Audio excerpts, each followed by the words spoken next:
تو وہ اہل سنت میں سے لوگوں کو خریدتے ہیں جنہوں نے لبادہ اہل سنت کا پہناوا ہوتا ہے، اور حقیقت میں وہ رافضیت کے گندے نطفے ہوتے ہیں، جس کی بہت ساری مثالیں ہمارے سامنے موجود ہیں۔ اسحاق جھال والا مردود اسی قسم کے انسانوں میں سے تھا، انجینئر مرزا مردود اسی قسم کے انسانوں میں سے ہے۔ رافضیت کے پیسوں پہ پلنے والا، ایران کے ٹکڑوں پہ پلنے والا یہ جانور صحابہ کے بارے میں اپنی زبان گندی دراز کرتا ہے، اور حقیقت میں اس کا من پلیت ہے، اس کے ماننے والے اس سے بڑے پلیت ہیں۔ میرے صحابہ کو برا نہ کہو حدیث نبوی ہے۔ کیا کسی حدیث میں ہے کہ میرے صحابہ کی غلطیاں نہ بیان کرو، جو قرآن مجید میں بھی موجود ہیں؟ کوئی ایسی حدیث نہیں ہے جس میں یہ آیا ہو۔ یہ حدیث ٹھیک ہے یہ، لیکن اس حدیث کے ساتھ بھی خیانت کی ہے ہمارے علماء نے۔ یہ حدیث پوری بیان ہی نہیں کی انہوں نے۔ یہ حدیث جو ہے نا پوری، وہ صحیح مسلم میں ہے، ویسے تو بخاری میں بھی ہے۔ مسلم میں اس کا نمبر ہے 6488 کہ نبی صلی اللہ علیہ وآلہ وسلم کے دو ساتھی تھے، حضرت عبد الرحمن بن عوف اور خالد بن ولید، ان کے درمیان جھگڑا ہوا، اور اس جھگڑے میں نا حضرت خالد بن ولید نے جذباتی ہو کے حضرت عبد الرحمن بن عوف کو گالیاں دے دی۔ اب یہ جھگڑا ہوا کس وجہ سے تھا؟ یہ اشارتاً حافظ ابن کثیر نے نا سورۃ الحدید کی تفسیر کے اندر نقل کیا ہے کہ یہ ہوا کیا تھا جھگڑا۔ وہ بخاری میں بھی کچھ حصہ موجود ہے۔ آپ کو پتہ ہے بخاری میں ایک حدیث ہے کہ حضرت خالد بن ولید کو نبی علیہ السلام نے اپنے مبارک زمانے میں ایک مہم پر روانہ کیا کسی قبیلے کی طرف۔ اب وہ قبیلہ تھا مسلمان، لیکن ان بیچاروں پینڈوؤں کو، اعرابیوں کو کمیونیکیشن سکلز نہیں آتی تھی۔ جب مسلمان وہاں پہنچے نا تو انہوں نے کہا کہ ہم اپنے دین سے پھر گئے، ہم اپنے دین سے پھر گئے، یعنی جس دین پہ ہم پہلے تھے ہم نے اسلام قبول کیا۔ ان کو اسلمنا یہ ٹرمنالوجی نہیں پتا تھی۔ حضرت خالد بن ولید نے اس سے یہ کنکلوڈ کیا کہ انہوں نے یہ اعلان کیا کہ ہم نے اسلام چھوڑ دیا۔ اتنا تو بیوقوف کوئی نہیں ہوتا کہ سامنے آ کے مسلمانوں کے کہ جی اسی اسلام چھاڑ دیتا، وہ بھی قبائلی دور میں۔ باقی صحابہ نے کہا کہ ان سے ڈسکشن کرتے ہیں۔ حضرت خالد نے ان کو قتل کرنا شروع کیا، اور باقی صحابہ نے مخالفت کی، اور ساتھی ڈیوائڈ کی، ان کو یہ قتل کریں گے، ان کو یہ کریں گے۔ باقی صحابہ نے کسی کو قتل نہیں کیا، جو ان کے ساتھی نے کہا حضور سے فیصلہ کرائیں گے۔ جب حضور علیہ السلام کے پاس پہنچے تو نبی علیہ السلام نے 2 دفعہ کہا، اے اللہ خالد کے اس عمل سے میں بری ہوں، جو کچھ اس نے کیا میری کوئی ذمہ داری نہیں ہے۔ ایکسٹرا جوڈیشل کلنگ کر دی۔ اس موقع پہ حافظ ابن کثیر کہتے ہیں کہ حضرت عبد الرحمن بن عوف اور حضرت خالد بن ولید کے درمیان لڑائی ہو گئی تھی کہ یہ تم کیا کر رہے ہو، اور ظاہر ہے کہ غلط کیا تھا۔ اس میں خالد بن ولید نے گالیاں دے دیں۔ صحیح مسلم کے الفاظ ہیں۔ نبی علیہ السلام کو جب شکایت ملی تو آپ نے فرمایا، حضرت خالد کو کہا تم میرے صحابہ کو برا مت کہو، ان کو گالی مت دو، اب تم میں سے کوئی احد پہاڑ کے برابر سونا بھی خیرات کر دے تو میرے صحابہ نے جو 1 مد 600 گرام یا آدھا کلو گندم خیرات کی تھی، اس کے آدھے کو بھی نہیں پہنچ سکتا۔ یعنی 1 پاؤ گندم اگر عبد الرحمن بن عوف نے اس زمانے میں خیرات کی تو خالد تو احد پہاڑ جو کئی کلومیٹرز پہ پھیلا ہوا ہے اس کے برابر سونا بھی اللہ کی راہ میں خرچ کر دینا، تو میرے عبد الرحمن بن عوف کے برابر نہیں ہو سکتا۔ حالانکہ خالد ابن ولید فتح مکہ سے پہلے مسلمان ہوئے ہیں، لیکن صلح حدیبیہ کے بعد ہوئے ہیں، اور صلح حدیبیہ کے بعد حضور کا گراف اوپر ہی گیا ہے حکومت کے اعتبار سے بھی۔ کیوں؟ مسلمانوں کو پاور تسلیم کر لیا مشرکین عرب نے۔ اسی لیے اللہ نے قرآن میں آیت نازل کی، انا فتحنا لک فتحا مبینا، بے شک ہم نے آپ کو روشن فتح عطا فرمائی ہے، اور وہ فتح ثابت ہوئی، صلح حدیبیہ کو فتح کہا گیا۔ تو اس موقع پہ پھر آپ نے فرمایا کہ میرے صحابہ کو برا مت کہو۔ بخاری میں صرف اتنا ہی حصہ ہے میرے صحابہ کو برا مت کہو، لیکن اس کی تفصیل مسلم شریف میں ہے، جس طرح قرآن کی بعض چیزوں کی تفصیلات بخاری مسلم میں آئی ہیں۔ تو یہ پوری حدیث بھی بیان نہیں کر سکتے، کیوں؟ بھائی جس حدیث میں یہ آئے گا کہ ایک بعد والے صحابی نے سینئر صحابی کو گالی دی تو نبی علیہ السلام نے کہا کہ تو میرے صحابہ کو گالی دے رہا ہے، تو پھر تو لوگ پوچھیں گے کہ بنو امیہ پھر کس کھاتے میں حضرت علی کو گالیاں دیتے رہے ہیں؟ یہاں تو پھر بھی چلو کوئی لیول تھا، ان کا تو لیول کوئی نہیں ہے. تو فتح مکہ کے بعد طلقاء ہیں جن کے سامنے آپشن رکھی گئی سورہ توبہ میں ہے کہ 4 مہینے کا ٹائم ہے، قتل کیے جاؤ گے جہاں بھی پائے جاؤ گے، یا اسلام قبول کرو یا جزیرہ نما عرب چھوڑ کے چلے جاؤ، کیونکہ اللہ کا عذاب تم پہ آئے گا. ظاہر نبیوں کے انکار کرنے پہ اللہ کا عذاب تو آتا تھا نا. یہاں تو اللہ نے 22 سال کی ڈھیل دی، اینڈ پہ ہی اس وقت پھر لوگوں نے اسلام قبول کیا. بعد میں اللہ تعالیٰ نے ان کو اسلام پہ استقامت بھی دی الحمدللہ. کچھ لوگ بعد میں مرتد بھی ہوئے. صحیح بخاری میں آتے ہیں حضرت ابوبکر کے دور میں، جہاں حضرت ابوبکر کو پھر ان کے خلاف ایز اے لاسٹ ریزارٹ قتال بھی کرنا پڑا.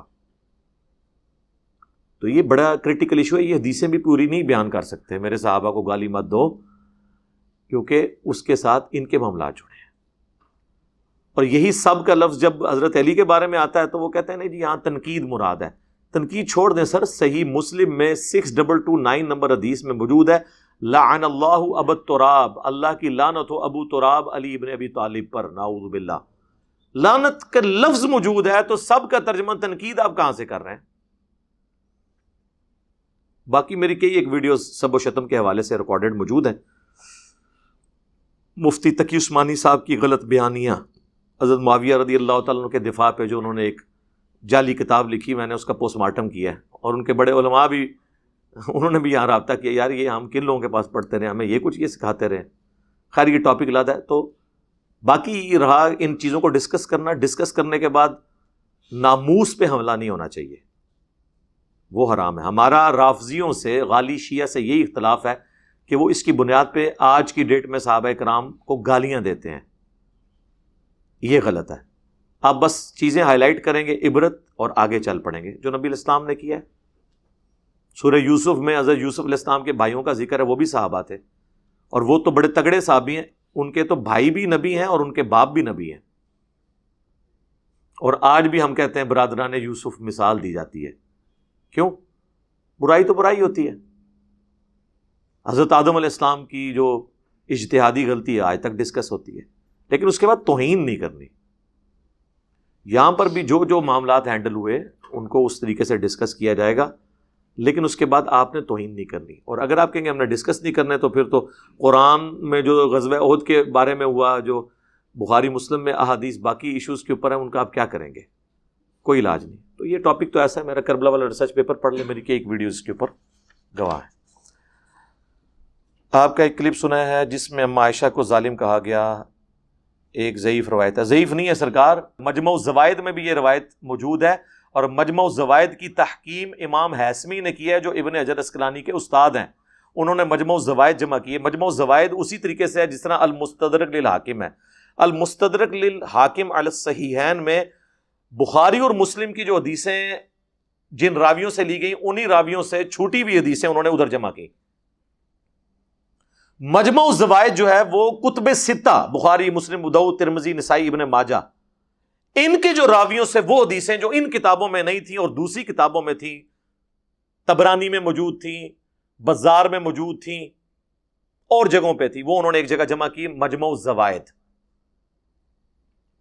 اللہ کا شکر ہے بریلویوں نے اس کا بھی اردو میں ترجمہ کر دیا ہے. میری زندگی میں خواہش تھی کہ 2 کتابیں اگر اردو میں آ گئی نا پھر دنیا کا سارا احادیث کا خزانہ آ جائے گا کتب ستہ کے علاوہ. ظاہر ہے یہ تو ہماری 24 کیرٹ سونا چیزیں ہیں نا، بخاری مسلم ابو داؤد ترمذی نسائی ابن ماجہ. اس کے علاوہ جو کتابیں کہتے ہیں ساڈی بھی کوئی ہے فلانی جگہ ہے، تو 2 کتابوں کے بارے میں تھا مجھے کہ وہ آ جائیں کسی طریقے سے. ایک تھی مجمع الزوائد، وہ ان 6 کتابوں کے راویوں سے دنیا کی کسی کتاب میں ہیں وہ انہوں نے کمپائل کر دی، اور آج سے 800 سال پہلے کی بات کر رہا ہوں یہ کمپائل ہوئی. اور دوسرا تھا مجھے المصنف ابن ابی شیبہ آ جائے کسی طریقے، صحابہ کے آثار جمع ہو جائے، کیونکہ دنیا کی سب سے بڑی احادیث اور آثار کی کتاب ہے المصنف ابن ابی شیبہ. اس کے بعد المصنف عبد الرزاق، یہ دونوں امام بخاری کے استاد ہیں، وہ بھی دونوں اردو میں آ گئی. اور ان سے بڑھ کے خواہش تھی، وہ چونکہ پہلے ہی آئی ہوئی تھی، وہ تھی مشکات المصابیح، تو وہ پہلے کی آئی ہوئی تھی. اس پہ تحکیم شیخ زبیر صاحب کی، البانی صاحب کی بھی آ چکی ہے. تو مجموع الزوائد میں امام حیثمی نے خود کہا ہے کہ یہ حدیث صحیح ہے، تو ضعیف نہیں ہے. باقی میری ویڈیو ریکارڈ ہے، یہ آج ہی اپلوڈ ہوئی ہے، آج 8 اگست 2021 ہے. تو یوٹیوب پہ جا کے لکھیں آپ جنگ جمل اور سیدہ عائشہ سلام اللہ علیہا، سنی اور شیعہ دونوں کو دعوت حق، جس میں میں نے مفتی اعظم ایران، اور مفتی اعظم ایران کا مطلب ہے دیوبند اور بریلویوں کے امام ابو حنیفہ، کیونکہ دیوبند اور بریلوی تو مرے ہوئے امام کی تقلید کرتے ہیں نا، شیعہ میں مرے ہوئے امام کی تقلید نہیں ہوتی، زندہ امام کی تقلید ہوتی ہے، ان کو مرجع کہتے ہیں، ان کا ایک فتویٰ آتا ہے بس وہ سب نے اس کو فالو کرنا ہوتا ہے۔ ان کے دو بڑے مرجع ہیں اس وقت، آیت اللہ خامنائی جو مفتی اعظم ایران ہے، اور مفتی اعظم عراق ہیں سستانی صاحب، جن کو پچھلے دنوں ویٹیکن سٹی کے پوپ جا کے ملے ہیں۔ آپ ان دونوں کو دیکھیں، پوری پوری ان کی داڑھی ہیں۔ سستانی صاحب کا تو وہ چوغا بھی ٹخنوں سے اوپر تھا، وہ تو لگتے ہی نہیں کہ اہل حدیث ہیں، یہ شیعہ ہیں، 80+ ان کی ایج ہے۔ تو یہاں کے شیعہ تو سنیوں کی ضد میں زیادہ تر جو ہیں چھوٹی داڑیاں رکھتے ہیں، ورنہ آپ دیکھ لیں امام خمینی کی بھی پوری مٹھی داڑھی ہے۔ اس وقت بھی خامنائی صاحب کی تصویر میں نے اس میں لگائی ہے، ان کی بھی پوری مٹھی داڑھی ہے۔ جواد نقوی صاحب دیکھ لیں، بڑے شیعہ عالم ہیں، انہوں نے بھی بڑی داڑھی رکھی ہوئی ہے۔ چھوٹی داڑھی بھی جائز ہے، لیکن جو دینی مسند پہ لوگ بیٹھے ہیں ان کو چاہیے کہ افضل عمل کی طرف جائیں۔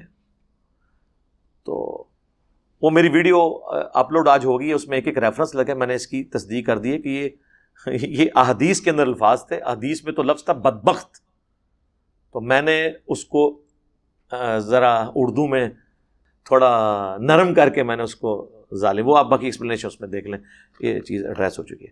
ہاں، اسلام 360 والے وہ خود ذمہ دار ہیں، ہم نے اس حدیث کو بیان کیا ہے، یہ حدیث بالکل ٹھیک ہے، امام حسبی نے بھی ٹھیک ہے۔ باقی اس میں آگے الفاظ تھے کہ اسے اس کی امن گاہ تک پہنچا دینا، تو جو سیرت الرسول کتاب ہے نا محمد الوہاب صاحب کے بیٹے کی، اس میں انہوں نے باقاعدہ جنگ جمل کا ذکر کیا ہے کہ حضرت علی نے پھر عزت کے ساتھ حضرت عائشہ کو ان کے گھر بھجوایا تھا، اور اپنے بیٹے کو، بگوٹن تو نہیں تھا لیکن ان کی ماں سے چونکہ شادی کی تھی اسما بنت امیس کے ساتھ، وہ حضرت علی کا بیٹا محمد بن ابی بکر ہے، وہ حضرت ابوبکر کا بیٹا تھا، لیکن حضرت علی بھی اس کے باپ تھے بعد میں، کیونکہ ان کی والدہ کے ساتھ نکاح کر لیا تھا، تو ان کے ساتھ حضرت عائشہ، چونکہ ان کے حضرت عائشہ کے محرم تھے تو ان کے ساتھ کو واپس بھیجا۔ میرے اوپر بعض ناسبیوں نے الزام لگایا جی میں نے کربلا والے ریسرچ پیپر میں جی حدیث آدھی لکھی ہے ترمذی کی کہ جی سب سے پہلے جس شخص نے اسلام قبول کیا وہ علی ابن ابی طالب ہیں، زید ابن ارقم کہتے ہیں، وہ کہتے ہیں نہیں، اس کے آگے لکھا ہوا ہے کہ ابراہیم نخعی کہتے ہیں کہ سب سے پہلے حضرت ابوبکر نے اسلام قبول کیا۔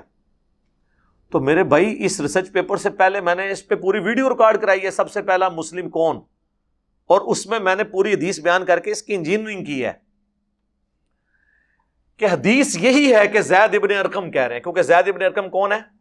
صحابی اور سابقون الاولون میں، وہ کہہ رہے ہیں کہ حضرت علی پہلے شخص ہیں جنہوں نے اسلام قبول کیا، اور غدیر خم کی حدیث کے راوی بھی زید ابن ارقم ہے، اور ابراہیم نخعی جو صحابی کے قول سے ٹکرا رہا ہے، اس کا قول امام ترمذی نے نقل کیا، ابراہیم نخعی 50 ہجری میں پیدا ہوا ہے، حضور کی وفات کے 40 سال کے بعد وہ پیدا ہوا ہے۔ جو بندہ حضور کا ساتھی ہے شروع کا، خلفاء راشدین کا ساتھی ہے، حضرت علی کا ساتھی ہے، غدیر خم کی حدیث کا راوی ہے، اس کی بات مانو، یا ابراہیم نخعی جڑا جمعی بعد ہی 40 سال بعد، اور وہ دی گل بھی میں مان لینا اگر وہ صحابی سے اختلاف نہ کر رہا ہوتا۔ ابراہیم نخعی جب پیدا ہوئے ہیں اس وقت سنی شیعہ کنفلکٹ آ چکا تھا، تو ابراہیم نخعی کو کچھ سنی سنائی بات پہنچ گئی تو انہوں نے آگے بیان کر دی، انہوں نے کسی صحابی کا ذکر نہیں کیا۔ جو بندہ حضور کی وفات کے 40 سال بعد پیدا ہو رہا ہے وہ کس طرح کہہ سکتا ہے کون بندہ پہلے اسلام لے کے آیا؟ سمجھ آئیے آپ کو؟ اسی لیے شیخ زبیلی زئی رحمہ اللہ نے جب حضرت علی کی فضیلت میں ترمذی کی حدیث لکھی ہے نا، یہ والی کہ زید ابن ارقم کہتے ہیں پہلا شخص جو مسلمان ہوا وہ علی ابن ابی طالب، میں ساتھ لکھا کہ تابعی صغیر، چھوٹا تابعی، اس نے زید ابن ارقم کی مخالفت کرتے ہوئے کہا کہ حضرت ابوبکر پہلی دفعہ اسلام لے کے آئے۔ تو زبیر علی صاحب نے اس کے اوپر جو تبصرہ کیا ہے نا وہ نٹوریس انداز میں کیا ہے کہ اس کی کیا اوقات ہے کہ ایک صحابی سے اختلاف کر رہا ہے۔ امام مسلم نے مقدمے میں لکھا ہے تابعی کی مرسل کوئی شے نہیں ہے جب تک صحابی کو مینشن نہ کرے۔ تو جو روایت ہی مرسل چھوٹی ہوئی اور صحابی سے ٹکرا رہی ہے وہ اگر میں نے اس میں نہیں لکھی تو اس لیے نہیں لکھی کہ میں اس کے اوپر لکھ رہا ہوں کہ میں صرف صحیح روایتیں لکھ رہا ہوں۔ اگر میں یہ جعلی کام سال لکھتا نا تو مجھے تین لائنیں اور لکھنی پڑنی بتانے کے لیے، تو وہ میں نے اپنا ٹائم تو نہیں ضائع کرنا۔ البتہ جب میں نے ویڈیو ریکارڈ کی اس میں نے پوری بات کی، ٹھیک ہے، بات سمجھ آئی؟ ایک اس کربلا والے ریسرچ پیپر پہ ایک اعتراض کسی نے کیا، جی آپ نے وہ ایک حدیث لکھی ہے بخاری کی کہ حضرت عمر کی میت پہ حضرت علی نے جو ہے نا حضرت عمر کے لیے جو تعریفی کلمات کہے تھے وہ تو آپ نے نقل کیے ہیں، لیکن اس میں سے ایک جملہ آپ نے چھوڑ دیا ہے۔ وہ اس لیے میں نے چھوڑ دیا تھا کہ بخاری کے جس طرق کو میں ذکر کر رہا تھا وہ اس میں وہ الفاظ موجود نہیں تھے، لیکن اس سے پہلے میری ویڈیوز میں وہ جملے موجود ہیں، 2012 کی ویڈیوز میں بھی میں نے کوئی نکالے تو نہیں ہے۔ وہ ترک اتنا پیارا تھا کہ میں اس کو مس نہیں کرنا چاہتا تھا۔ اس میں الفاظ ہیں کہ ایک شخص آ کے، عبداللہ ابن عباس کہتے ہیں کہ میری شولڈر پہ آ کے کون ہی رکھتا ہے اور کہتا ہے اے عمر، میں نے اکثر رسول اللہ سے سنا تھا میں ابو بکر اور عمر داخل ہوئے، میں ابو بکر اور عمر نکلے، مجھے امید تھی تو اپنے 2 ساتھیوں سے جا ملے گا، اور بڑے تعریفی کلمات، اور کہتے ہیں میں نے مڑ کے دیکھا تو علی بن ابی طالب تھے۔ اب اس میں جو سوز و گداز ہے وہ اس میں نہیں ہے۔ دوسرے طریق میں آتا ہے کہ علی بن ابی طالب آئے اور انہوں نے کونی رکھی میرے کندھے پہ، اور حضرت علی، اس میں وہ سسپینس اور چسکا ہی نہیں ہے جو اس میں ہے، کیونکہ یہاں انہوں نے مختصر بات کی ہے، وہ اینڈ پہ انہوں نے مڑ کے دیکھا تھا، تو یہ سسپینس باقی رہتا ہے۔ میں نے وہ والا طریق ڈالا ہے۔ اور اس سے آگے اس ظالم سے پوچھو، اس سے آگے حدیث میں نے بخاری کی نقل کی ہے کہ حضرت علی سے ان کا بیٹا پوچھتا ہے کہ بتائیں رسول اللہ کے بعد اس امت میں سب سے افضل کون ہے؟ تو کہتے ہیں ابو بکر۔ وہ پوچھتا ہے اس کے بعد کون؟ تو کہتے ہیں عمر، اور کہتے ہیں میں نے سوچا اس کے بعد میرے ابا جی حضرت عثمان کا نام لیں گے، تو میں نے کہا ابا جی اس کے بعد تو پھر آپ ہی ہوں گے، محمد بن حنفیہ کہتے ہیں۔ تو حضرت علی نے کہا کہ میں تو عام مسلمانوں میں سے ایک مسلمان ہوں۔ 8 جی وَمَنْ أَحْسَنُ قَوْلًا مِّمَّنْ دَعَا إِلَى اللَّهِ وَعَمِلَ صَالِحًا وَقَالَ إِنَّنِي مِنَ الْمُسْلِمِينَ، اس سے بہتر کس کی بات ہے جو لوگوں کو اللہ کی طرف بلائے اور نیک اعمال کرے خود بھی، اور کہ میں بھی عام مسلمان ہوں۔ تو یہ حدیث تو میں نے کربلا ریسرچ پیپر میں ڈالی ہوئی ہے۔ یہ زیادہ تگڑی بات ہے یا وہ زیادہ تگڑی بات ہے کہ میں وہ جملہ کہ میں عمر کے اعمال پہ رشک کروں گا، تو وہ اس طریق میں نہیں تھی، وہ تو کئی ایک طریق اس میں جو ہے وہ شامل نہیں ہے۔ اوورال ہم نے مقدمہ رکھا ہے، اور جب میں نے لاتا سے لیکچرز میں اس سے بھی 5 سال پہلے بیان کیا اور ابھی تک کئی جگہ میں نے بیان کیا ہے، تو میری نیت کے اوپر نیت تو آپ کی شک میں ہے۔ اہل حدیثوں نے 3 کتابیں لکھی، تینوں میں غدیر خم کی حدیث میں تعریف کر کے قرآن اور سنت کر دیا، اہل بیت کا نام نکال دیا۔ بے ایمانی یہ ہوتی ہے۔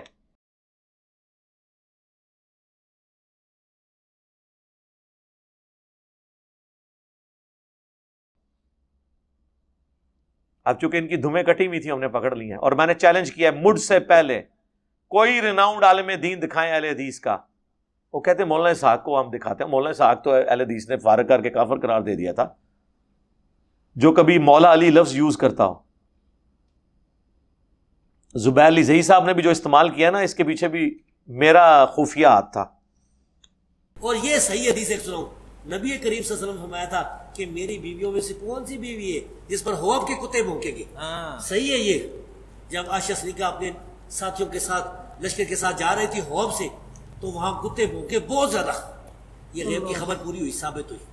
اس لیے ہم کہتے ہیں کہ نبی کریم صلی اللہ علیہ وسلم کو جو اللہ نے غیب بتایا تھا وہ جانتے تھے وہی کے ذریعے۔ تو عائشہ صدیقہ نے پوچھا یہ کون جگہ؟ فرمایا یہ حوض ہے۔ انہوں نے کہا فرمایا مجھے تو حدیث یاد آ گئی، میں واپس آنا چاہتی ہوں۔ تو انہوں نے کہا کہ نہیں، اللہ مسلمانوں میں صلح کرا دے، یعنی مسئلہ صلح کا تھا، جنگ کا نہیں تھا۔ پھر جنگ ہوئی اور وہ پیشن گوئی پوری ہوئی۔ سر ادھر یہ بتا دیں ناسبی کون ہوتے ہیں؟ ہمارے اہل حدیث ناسبی میں کافی ناسبی، میں یہ بتاؤں کہ ایک شیعہ ہے نا، شیعہ جو صحابہ کو برا کہتے ہیں، یہ بھی گمراہ لوگ۔ ایک ہے ناسبی جو سیدنا علی رضی اللہ تعالیٰ عنہ سے بغض رکھتے ہیں، سیدنا حسین رضی اللہ عنہ سے بغض برا کہتے ہیں۔ ان میں سے فیض عالم صدیقی تھا ایک جیلم میں، اور اسی طرح قتل ہو گیا، اس طرح اور بھی ہے۔ تو بہرحال یہ جو علی مولا علی، نبی پاک نے فرمایا کہ میں جس کا مولا اس کا علی مولا، یہ صحیح حدیث ہے۔ من کنت مولا فعلی مولا، جو مولا علی سے جو مولا سے مراد مشرک کشا نہیں بلکہ محبوب اور پیارا ہے، تو جو اس سے دشمنی رکھتا ہے برا کہتا ہے ناسبی ہے۔ یہ کچھ اہل حدیثوں جو منی میں گھس ہیں، بھائی ہم نہ ناسبی ہیں نہ شیعہ ہیں۔ تو میں اسے کہہ کے زبردستی یہ کہتا تھا، پھر وہ شروع ہو گئے تھے مولا علی اور اہل سنت کا لفظ، ورنہ وہ پہلے اہل حدیث کا لفظ یوز کرتے تھے۔ میں کہتا تھا کہ یار اس نفس کی جو انورٹڈ کامہ میں عزت ہے نا سب کانٹیننٹ میں، اس طرح آپ بات نہیں پہنچا سکتے۔ آپ اہل سنت لفظ استعمال کریں جو مین سٹریم میں ہمارا چل رہا ہے، حکمت سے دعوت کا کام کریں۔ اللہم انی اسألک بانک انت اللہ لا الہ الا انت الاحد الصمد الذی لم یلد ولم یولد ولم یکن له کفوا احد وإلہکم الہ واحد لا الہ الا هو الرحمن الرحیم الف لام میم اللہ لا الہ الا هو الحی القیوم اللہم صلی علی محمد وعلی آل محمد اللہم ربنا آتنا فی الدنیا حسنہ وفی الآخرۃ حسنۃ وقنا عذاب النار ربنا آتنا من لدنک رحمہ وہیئ لنا من امرنا رشدا۔ اے اللہ ہماری، ہمارے ماں باپ کی، ہمارے بیوی بچوں کی، پوری امت کی تمام دینی، دنیاوی، جسمانی، روحانی، ظاہری، باطنی پریشانیاں، تکلیف، مصیبتیں، دکھ، درد، بیماریاں، دشواریاں دور فرما۔ دنیا میں جہاں کہیں بھی مسلمان کافروں کے خلاف برسر پیکار ہیں، افغانستان میں، عراق میں، شام میں، چائنا کے اندر، فلسطین میں، جہاں جہاں بھی مسلمان مظلوم ہیں، غیب سے ان کی عزت و آبرو کی، جان و مال کی حفاظت فرما۔ ہمارے ملک پاکستان کی خیر فرما، پورے عالم اسلام کی خیر فرما، اندرونی اور بیرونی خطرات سے محفوظ فرما۔ حاضرین کے دلوں میں جو جو نیک اور جائز دعائیں ہیں قبول فرما۔ حاضرین کے گھر والوں میں جو بیمار ہیں اللہ ان کو شفا عطا فرما۔ جن کے رزق کی تنگی ہے اس میں خیر و برکت عطا فرما۔ جو فوت ہو چکے حاضرین کے رشتہ دار چھوٹے بڑے ان کی مغفرت فرما۔ آج تک جتنے مسلمان فوت ہوئے اللہ ان کی مغفرت فرما۔